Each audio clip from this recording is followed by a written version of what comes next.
వందనాలండి. ఈరోజు April 23 Hannah గురించి కొన్ని విషయాలు ధ్యానించుకుందాం.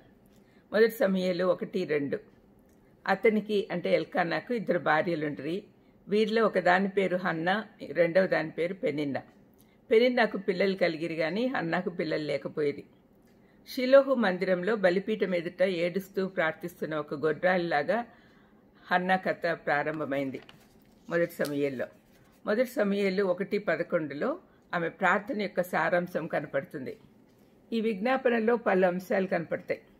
మొదటిది, ఆమె దుఃఖానికి కొంత కారణము ఆమె సవతి తనను విసిగిస్తూ హేళన చేయుట. మొదటి సమూయేలు 1:6 అది చూడగలం. దేవుడు బహుభార్యలు ఉండడము ఒప్పుకోలేదు. బైబిల్లో ఆయన చిత్తానికి విరుద్ధంగా చేసిన వారి జీవితం అంతా బాధ కష్టములతో నింపబడి ఉన్నట్లుగా మనం చూడగలం. ఎవరెవరికైతే 2-3 భార్యలు ఉన్నారో వాళ్ళందరికీ ప్రాబ్లమ్సే. రెండవది, నన్ను జ్ఞాపకం చేసుకునుము అని అడుగుతున్నది. సంసోను ప్రార్థన న్యాయాధిపతులు 16:28 సిలువలో దొంగ చేసిన విజ్ఞాపన లూకా 23:42 ఈ ప్రార్థనలు జ్ఞాపకం చేస్తున్నాయి ఆమె ప్రార్థనలో. తర్వాత మూడవది, తనకు ఒక కుమారుని దేవుడిస్తే ఆ బిడ్డను నాజీరుగా పెంచుతానని మొక్కుబడి చేసుకుంది. అందుకే ఆమె కుమారుడు సమూయేలు బైబిల్లో నాజీరుగా చేయబడిన 3 ఒకడయ్యాడు. మిగతా 2 సంసోను, బాప్తిస్మిచ్చి యోహాను. నాలుగవది ఏంటంటే, ఆమె మనోదుఖంతో పెదవులు మాత్రమే కదులుచున్నందున ఏ శబ్దము రాకున్నందువల్ల ముసలివాడైన యాజకుడు ఏలి ఆమె మత్తురాలై ఉందని అనుకున్నాడు, మందలించాడు. వెంటనే హన్నా ఏలి యొక్క ఆరోపణ తప్పని చెప్పి తన పరిస్థితి అంతా, తన మనసులోని బాధ అంతా వివరించింది ఏలీకి. అది మొదటి సమూయేలు 1:15-16 చూస్తాం. వెంటనే ఏలీ తన తప్పు గ్రహించి ఆమెను ఆశీర్వదించి, నీవు చేసుకున్న మనవిని ఆయన దయచేయునుగాక అని చెప్పాడు. కొంతకాలమైన తర్వాత యెహోవా ఆమెను జ్ఞాపకం చేసుకున్నాడు. ఆమెకు కుమారుడు పుట్టినప్పుడు అతనికి సమూయేలు అని పేరు పెట్టింది. ఆ బిడ్డకు పాలు మాన్పించిన తర్వాత ఆ బిడ్డను షిలోహు మందిరంలోకి తీసుకొచ్చి దేవునికి ప్రతిష్ఠించింది. ప్రతిష్ఠ తర్వాత హన్నా ఒక అద్భుతమైన స్తుతి గీతం పాడింది.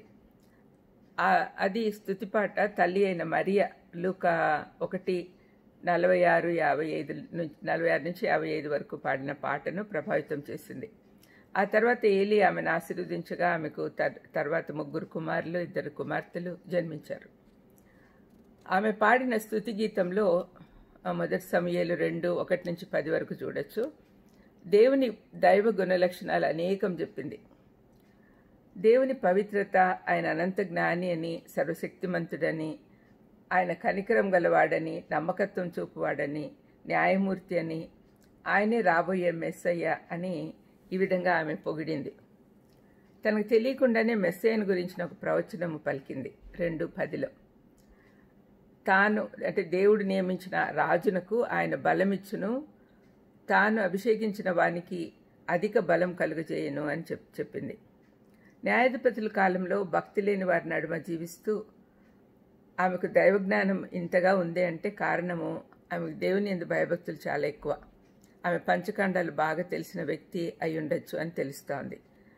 ఆమెకు లేక కలిగిన కుమారుణ్ణి దేవునికి సమర్పించుకోవడంలో ఆమె త్యాగము, సమర్పణ కనపడుతుంది.